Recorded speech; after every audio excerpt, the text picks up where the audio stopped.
Welcome back to your online classroom. Today we start our fourth week of English lessons and our second week of the Great Gatsby. This week we'll be studying chapter 6. It's really good to be with you, although it would be a lot better to be together in my classroom. You're welcome to contact me via any of the platforms that we have arranged. As usual, this video is for the entire week. You are free to work at your own pace as long as you complete everything by Friday the 8th of May. Today we'll recap last week's work and then read chapter 6. On Wednesday you'll watch 2 clips from the Baz Luhrmann movie version and summarize J. Gatsby's life story as a mini essay in your notebooks. On Thursday, you'll watch an analysis of chapter 6 and annotate the text. You should also start answering the questions on this chapter. Friday is devoted to completing the questions and updating your index cards. Let's get started. Please have your novel and notebook ready. These are the questions which you should have completed. Before we look at the answers, let's watch a short clip showing Daisy's first visit to Gatsby's mansion, ending with that shirt scene.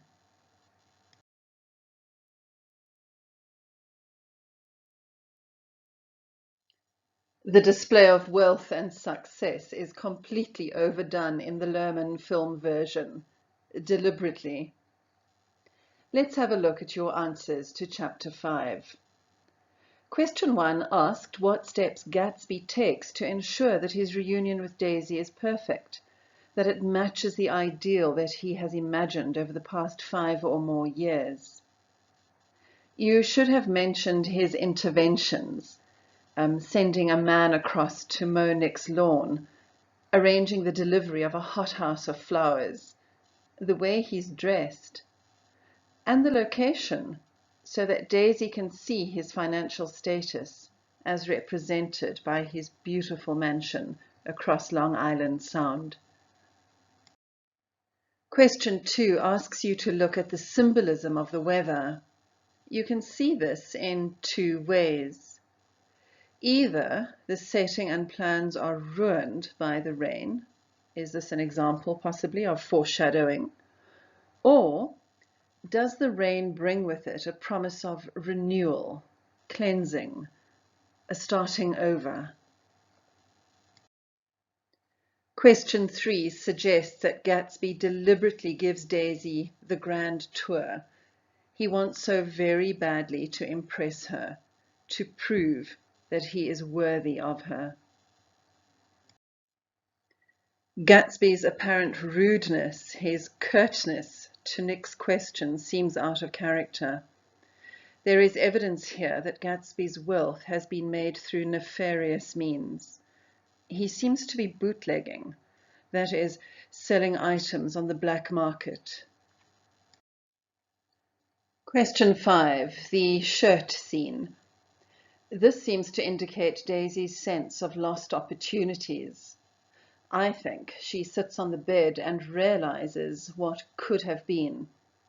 Her flightiness must be attracted to Gatsby's glitzy lifestyle. She feels the pull of this exciting new money, which seems to allow more fun than the traditions and expectations that govern the families with old money.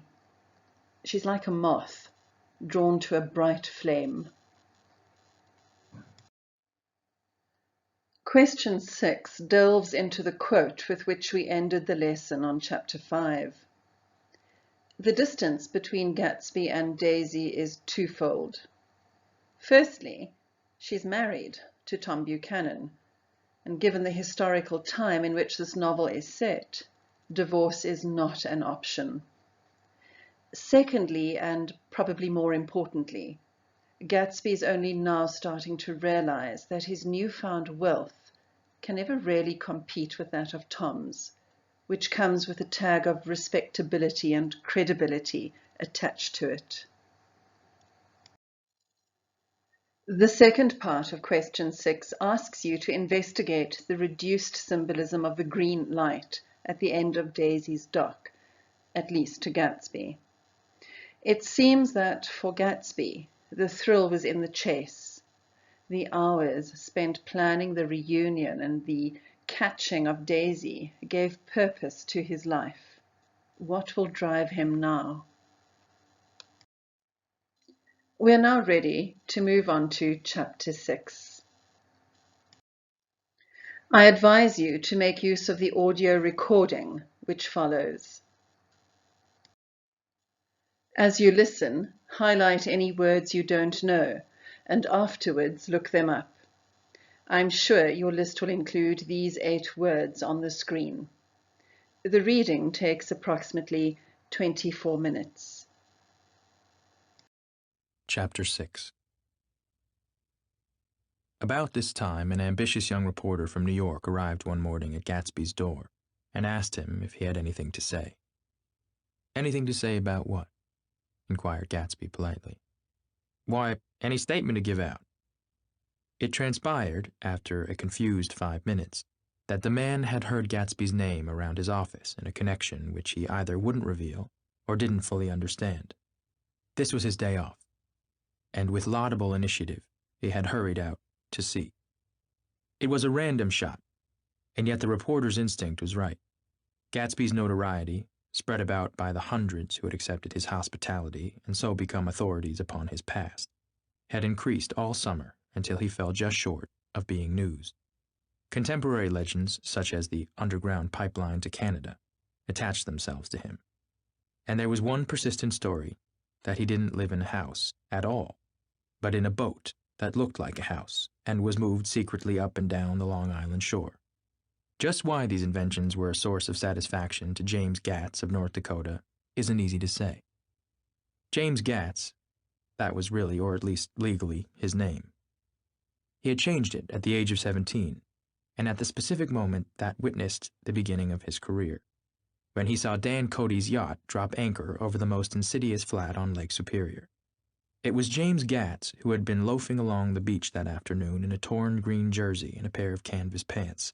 But it was already J. Gatsby who borrowed a rowboat, pulled out to the Tuolumne, and informed Cody that a wind might catch him and break him up in half an hour. I suppose he'd had the name ready for a long time. Even then, his parents were shiftless and unsuccessful farm people. His imagination had never really accepted them as his parents at all. The truth was that J. Gatsby of West Egg, Long Island, sprang from his platonic conception of himself. He was a son of God, a phrase which, if it means anything, means just that.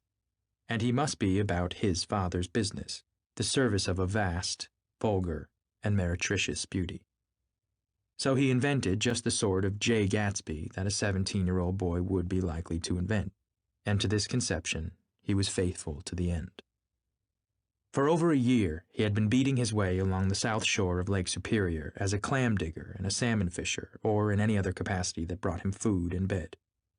His brown, hardening body lived naturally through the half-fierce, half-lazy work of the bracing days. He knew women early, and since they spoiled him, he became contemptuous of them, of young virgins because they were ignorant, of the others because they were hysterical about things which in his overwhelming self-absorption he took for granted. But his heart was in a constant turbulent riot. The most grotesque and fantastic conceits haunted him in his bed at night. A universe of ineffable gaudiness spun itself out in his brain while the clock ticked on a washstand and the moon soaked with wet light his tangled clothes upon the floor. Each night he added to the pattern of his fancies until drowsiness closed down upon some vivid scene with an oblivious embrace. For a while, these reveries provided an outlet for his imagination. They were a satisfactory hint of the unreality of reality, a promise that the rock of the world was founded securely on a fairy's wing. An instinct toward his future glory had led him, some months before, to the small Lutheran College of St. Olaf in southern Minnesota. He stayed there 2 weeks, dismayed at its ferocious indifference to the drums of his destiny, to destiny itself, and despising the janitor's work with which he was to pay his way through.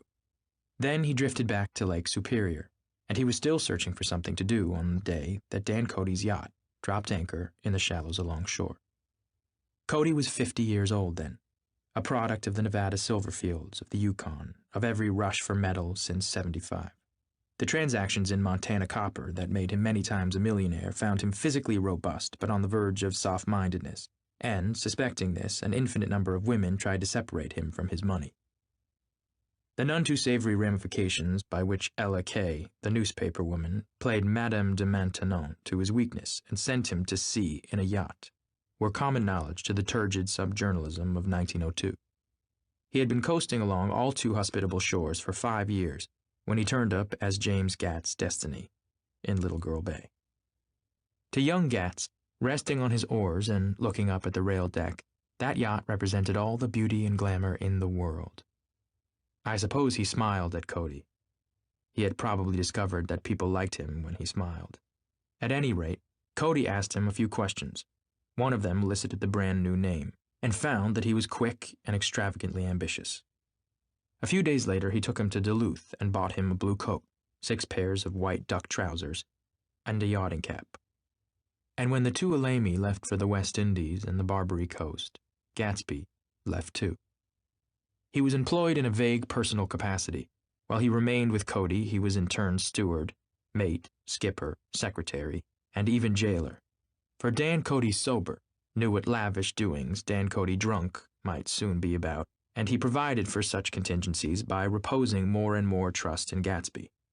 The arrangement lasted 5 years, during which the boat went 3 times around the continent.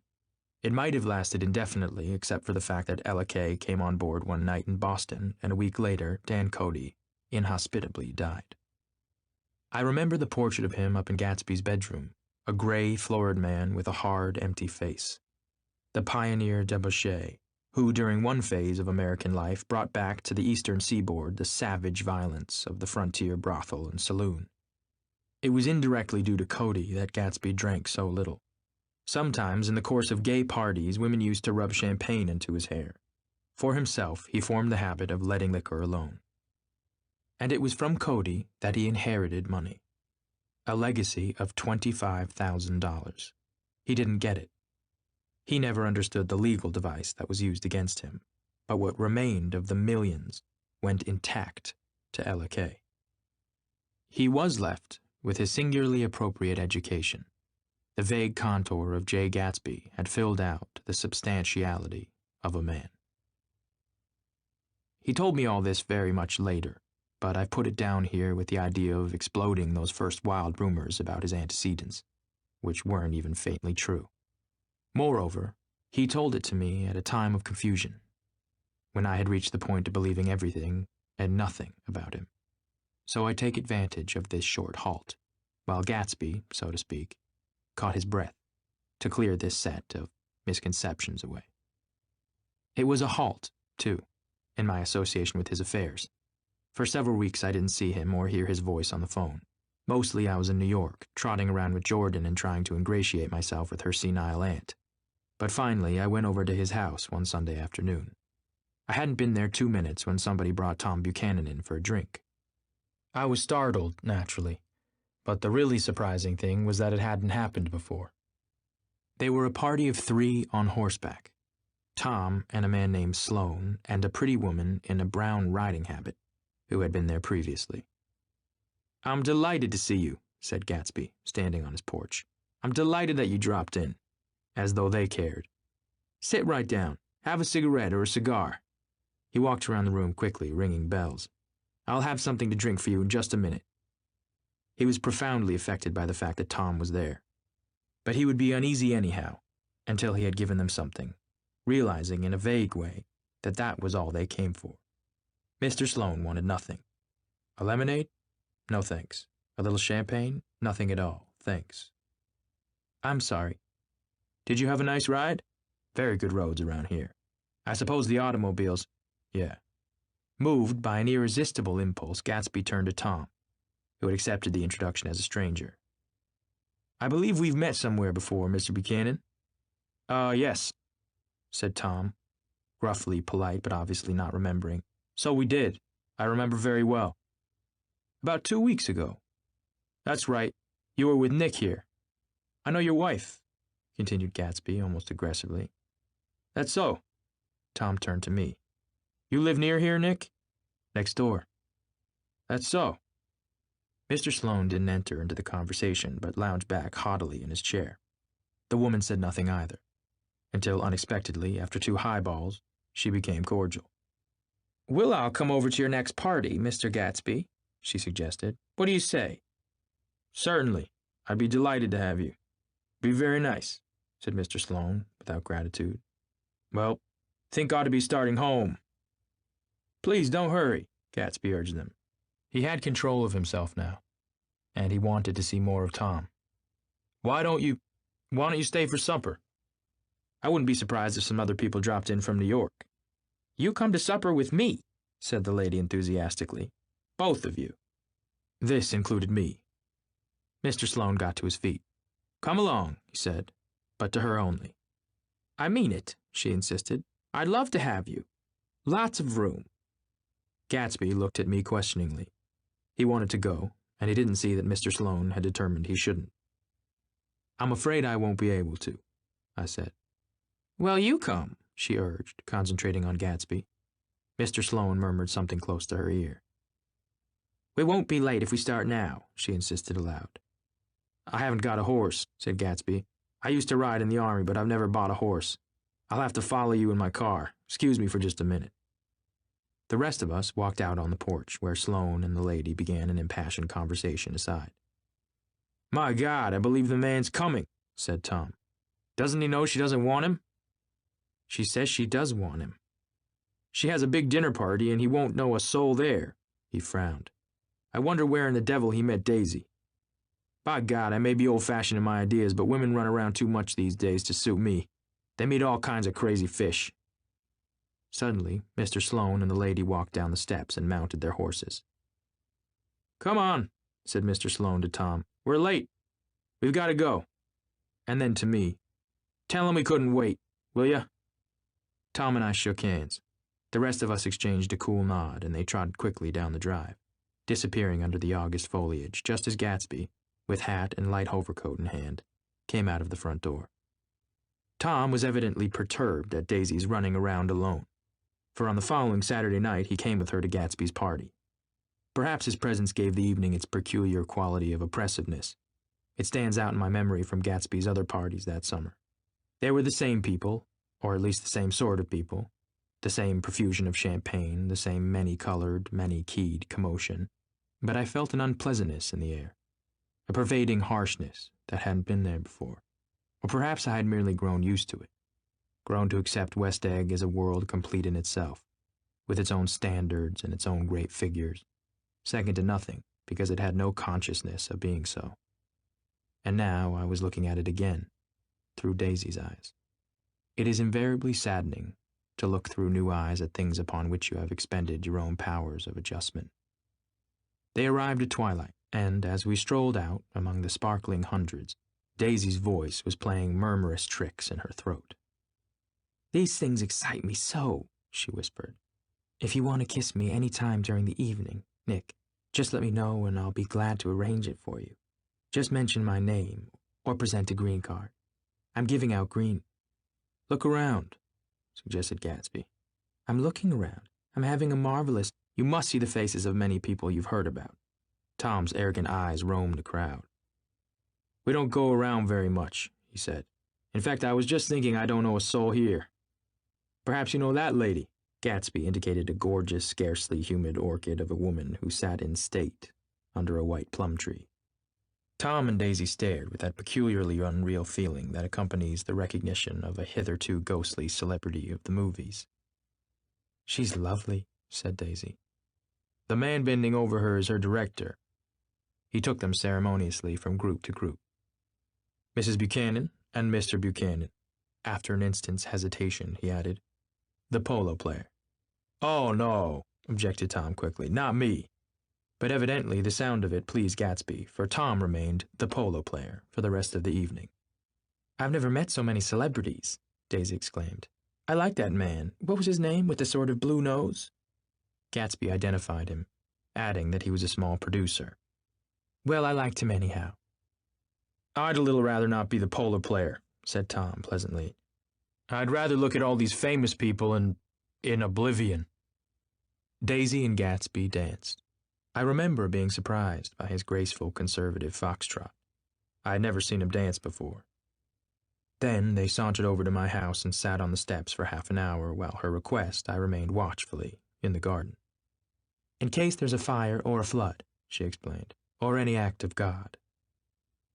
Tom appeared from his oblivion as we were sitting down to supper together. Do you mind if I eat with some people over here? He said. A fellow's getting off some funny stuff. Go ahead, answered Daisy genially. And if you want to take down any addresses, here's my little gold pencil. She looked around after a moment and told me the girl was common but pretty, and I knew that except for the half hour she'd been alone with Gatsby, she wasn't having a good time. We were at a particularly tipsy table. That was my fault. Gatsby had been called to the phone, and I'd enjoyed these same people only 2 weeks before. But what had amused me then turned septic on the air now. How do you feel, Miss Bedecker? The girl addressed was trying, unsuccessfully, to slump against my shoulder. At this inquiry, she sat up and opened her eyes. What? A massive and lethargic woman, who had been urging Daisy to play golf with her at the local club tomorrow, spoke in Miss Bedecker's defense. Oh, she's all right now. When she's had 5 or 6 cocktails, she always starts screaming like that. I tell her she ought to leave it alone. I do leave it alone, affirmed the accused hollowly. We heard you yelling, so I said to Doc Sivet here, there's somebody that needs your help, Doc. She's much obliged, I'm sure, said another friend, without gratitude. But you got her dress all wet when you stuck her head in the pool.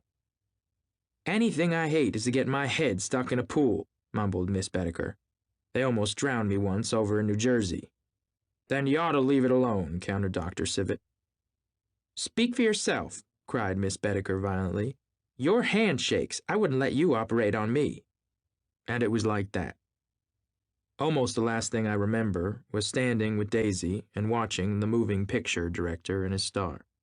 They were still under the white plum tree, and their faces were touching except for a pale, thin ray of moonlight between them. It occurred to me that he had been very slowly bending toward her all evening to attain this proximity, and even while I watched, I saw him stoop one ultimate degree and kiss at her cheek. I like her, said Daisy. I think she's lovely. But the rest offended her, and inarguably because it wasn't a gesture, but an emotion.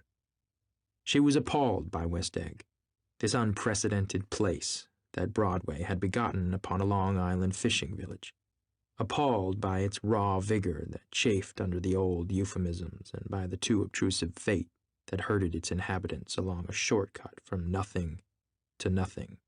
She saw something awful in the very simplicity she failed to understand.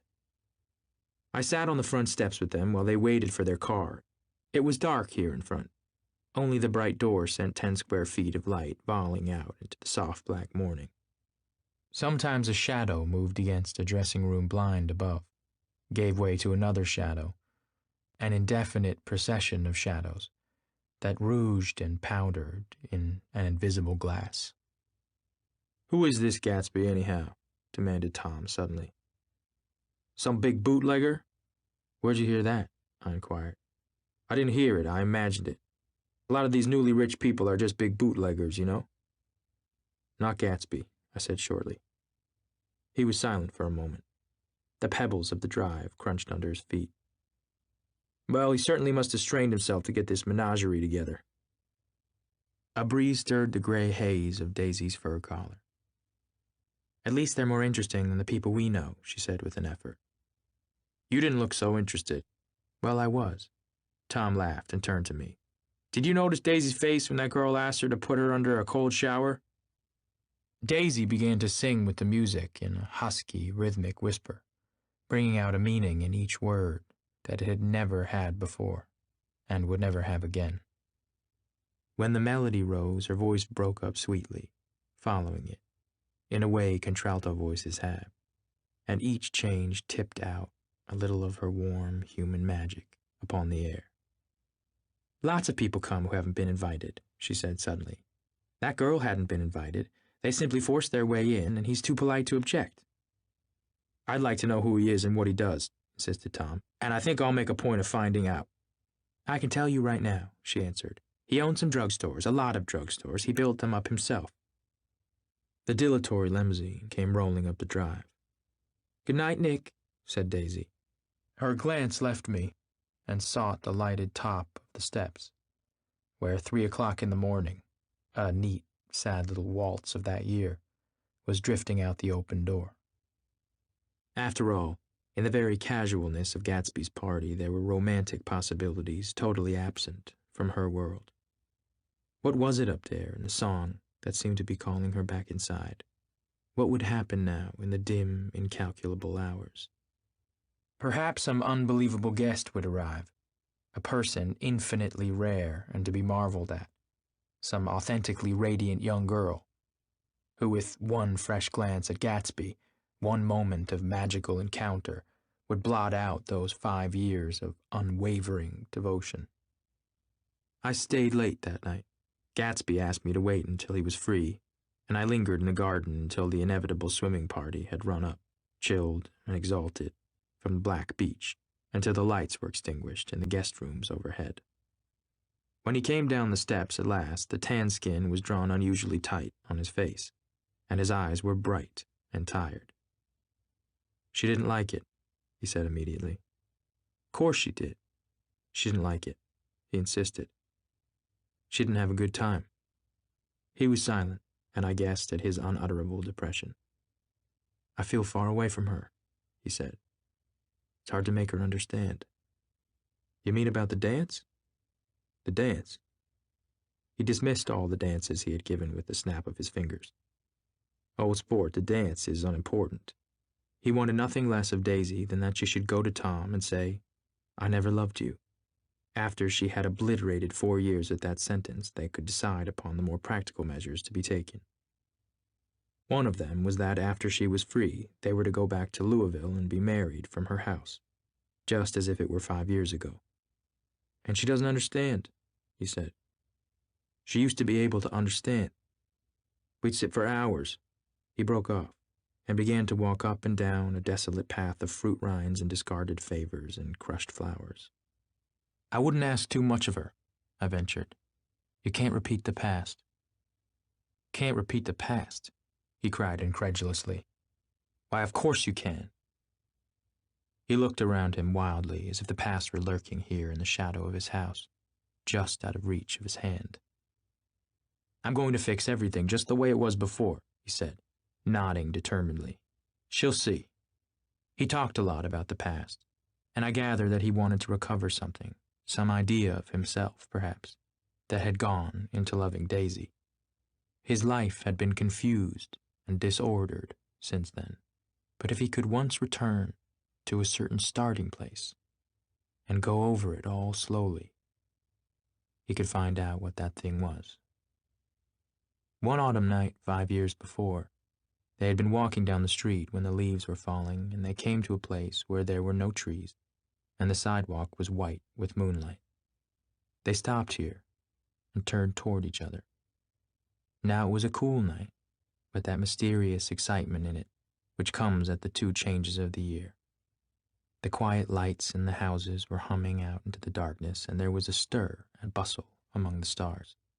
Out of the corner of his eye, Gatsby saw that the blocks of the sidewalks really formed a ladder and mounted to a secret place above the trees. He could climb to it, if he climbed alone. And once there, he could suck on the pap of life, gulp down the incomparable milk of wonder. His heart beat faster and faster as Daisy's white face came up to his own.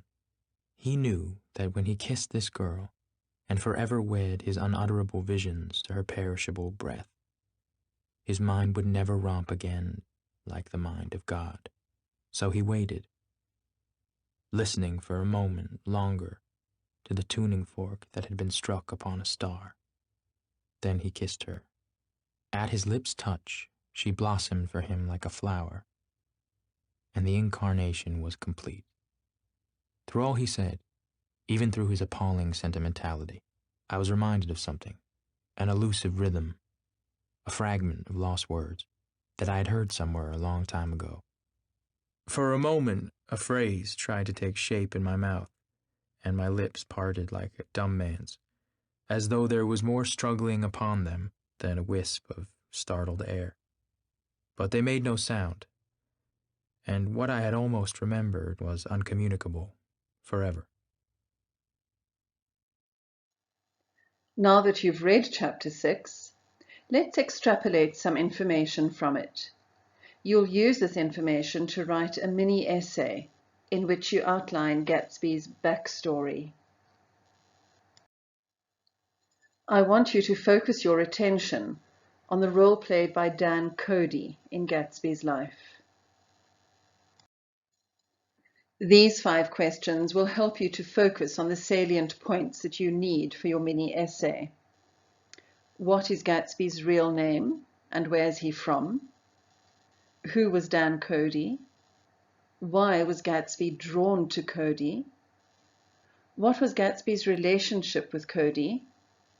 And what qualities did Cody identify in Gatsby? The next video clip is the film version of Gatsby's story.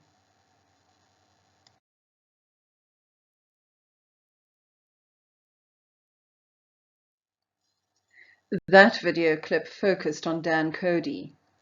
The next clip shows you how Gatsby met and fell for Daisy. Remember, it was World War I. The men are in uniform, the great equalizer. Note the portrayal of Southern wealth and hospitality.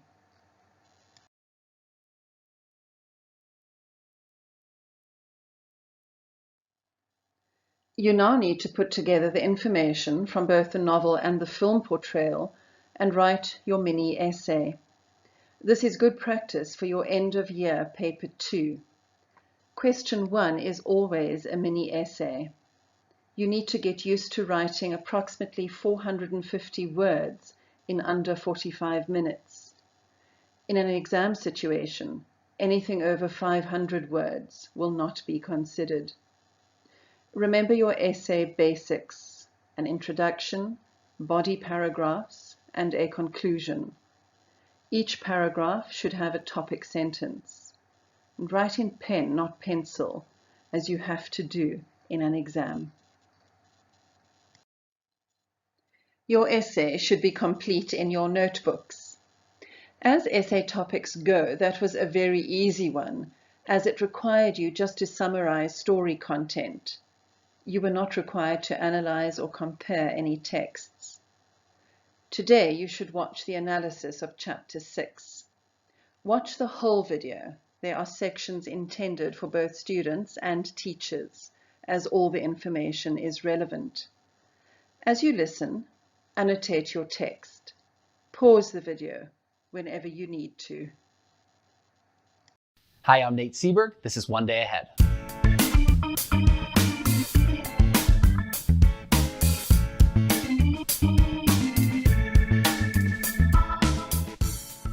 Welcome to One Day Ahead, Great Gatsby Chapter 6. This is a web series for teachers and students keeping a day ahead of the class. So whether you dance a surprisingly conservative foxtrot, or if you're just giving away gold pencils, I offer my thoughts and teaching strategies for this American classic by taking you through a chapter summary and analysis of key quotes and advice for teachers. If you're an educator, check out my Great Gatsby unit by following the link in the thing. If you're here just cause, that's great. Don't be afraid of that subscribe button. It really helps. All right, summary time.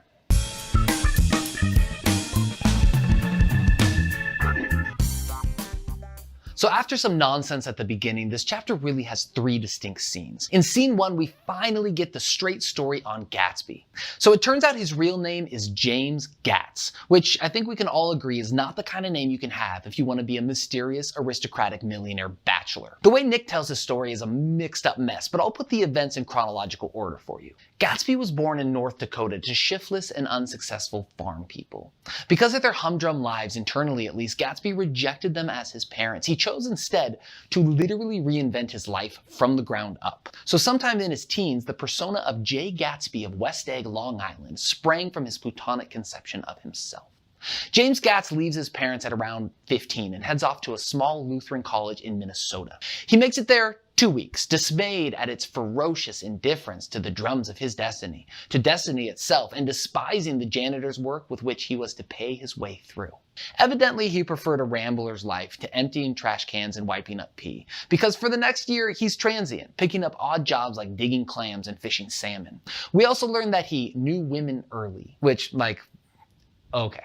Finally, fate intervenes. While walking along the beaches of Lake Superior, the now 17-year-old James Gatz sees a yacht over a shallow section of water that had a reputation for wrecking boaters. James borrows a rowboat, pulls out to the yacht, introduces himself as J. Gatsby, and informs the millionaire yacht owner Dan Cody of the danger. Cody's impressed with Jay. He takes him under his wing, and over the next 5 years, they travel the world. This time with Cody is Jay's education in high society and wealth. He acquires a certain measure of posh and sophistication. It's also due to Cody that he learns to leave liquor alone after one too many wild parties where women would rub champagne into his hair. When Cody dies, Jay emerges again penniless, but he was left with his singularly appropriate education. The vague contour of J. Gatsby had filled out into the substantiality of a man.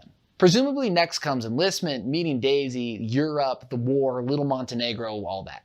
So there you go, the real J. Gatsby story, finally. On 107, Nick pulls us from this regression back to the present, and we begin scene 2, Drinks with Tom. One Sunday afternoon, as Nick and Gatsby are hanging out, Tom Buchanan and some friends just drop in unannounced. Apparently rich people just show up at the homes of other rich people and they're rich together. All you need to know is that Gatsby gets just a touch aggressive with Tom, bringing up that he knows Daisy in a sort of hinty kind of way. It's enough so that Tom resolves to find out more by attending Gatsby's next party, and scene 3 is that party. Apparently it's just as robust and wild as ever, but this one, because it's attended by that dumpster fire, gave the evening its peculiar quality of oppressiveness. Nick continues, there were the same people, or at least the same sort of people, the same profusion of champagne, the same many-colored, many-keyed commotion, but I felt an unpleasantness in the air, a pervading harshness that hadn't been there before.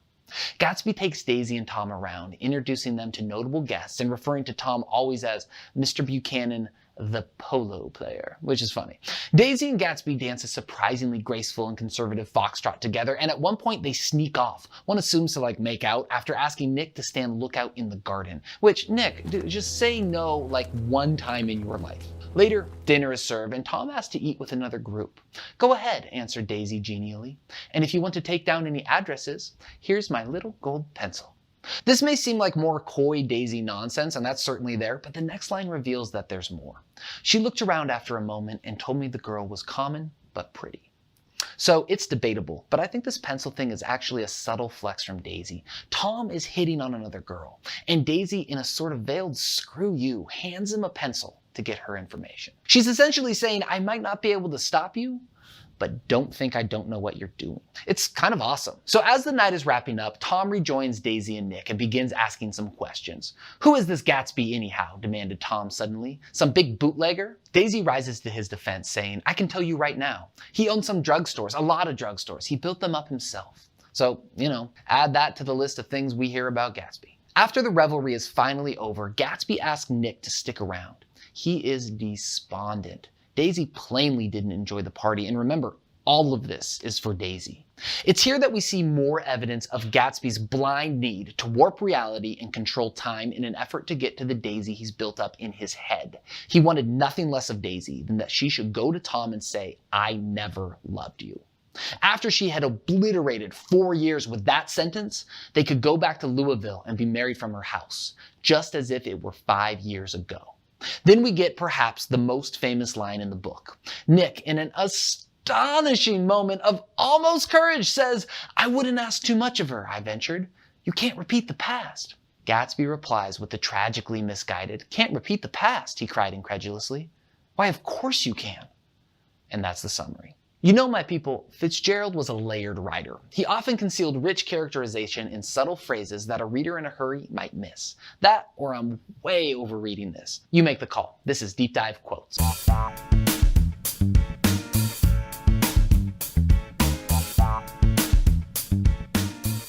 So the first quote comes from Daisy and Tom. I'd like to know who he is and what he does, insisted Tom. Daisy responds, I can tell you right now. He owns some drugstores, a lot of drugstores. He built them up himself.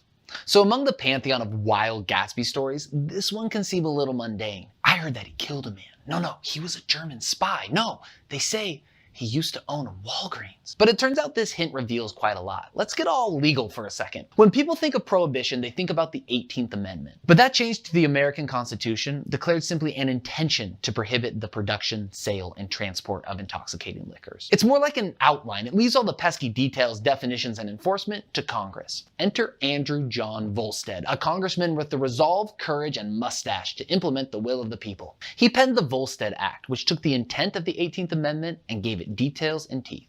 But buried in that page turner is Title II, Section 6. No one shall manufacture, sell, purchase, transport, or prescribe any liquor, except that a person may use liquor for medicinal purposes when prescribed by a physician. Bingo. There's your loophole. Take 2 martinis by mouth and call me in the morning. Owning drugstores and perhaps a few doctors across the country certainly does seem like the ideal front for a large bootlegging operation.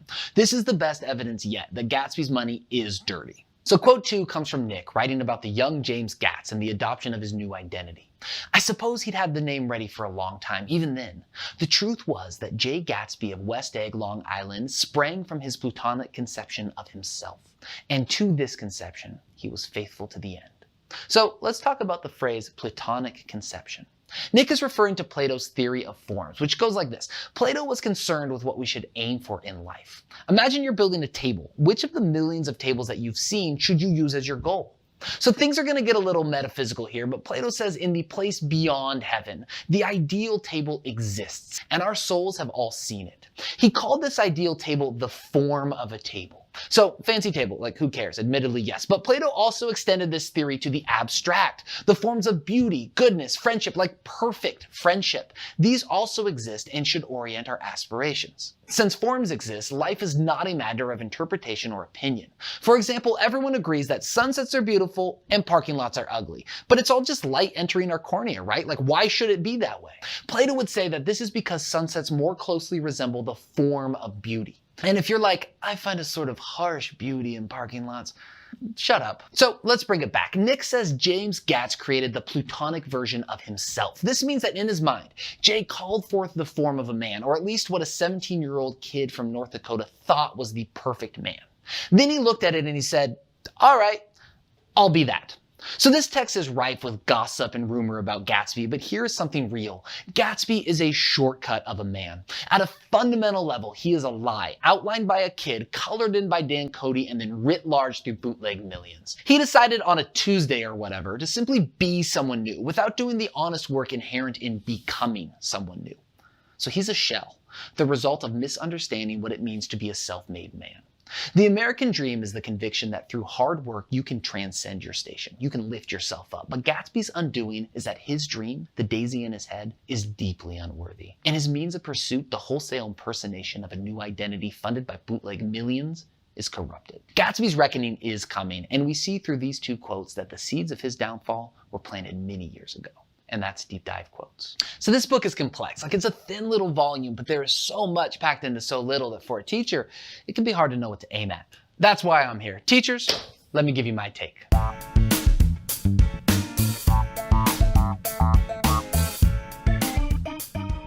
So the very first assignment of this unit, link below, asks students about their green light. They're asked what they are chasing with their life, what gets them out of bed in the morning.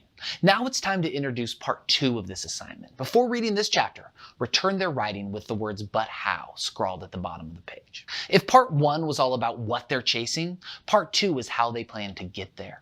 The entry task for today asks students to condense their what and their how into 5 or less words each. So their what might be like become a brain surgeon, and how would be attend school until I'm 45. Have them throw these on the board and look for patterns to emerge. Following the Did You Read quiz and the lit circles for today, focus your discussion on the deep dive quotes that I just laid out, especially the bootlegging hint dropped by Daisy. That's this week's If You Only Hit One Thing.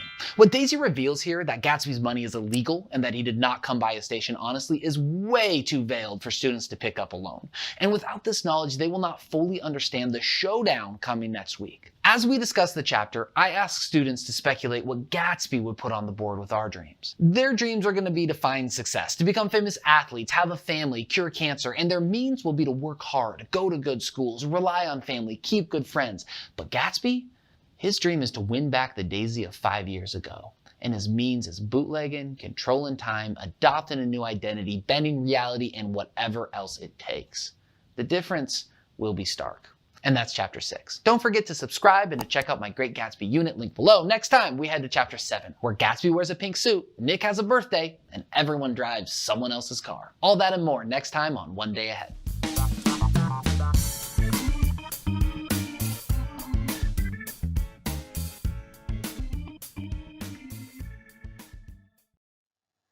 Start answering these questions on chapter 6. They are copied at the end of your lesson plan. There's no need to print the questions. Just number your answers clearly in your notebooks. Don't worry if you don't finish them today. You'll be able to continue with them tomorrow. It's Friday. Time to wrap up chapter 6. Finish the 8 questions and add to the information on your index cards.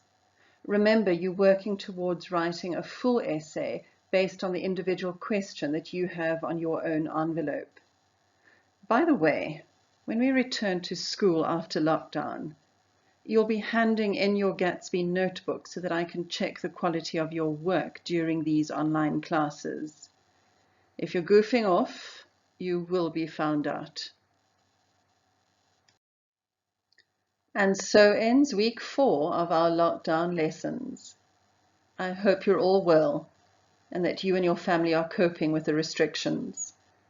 I miss your smiles so very much, especially yours, Sifiso, Nolotando, and Carabello. Goodbye, everyone.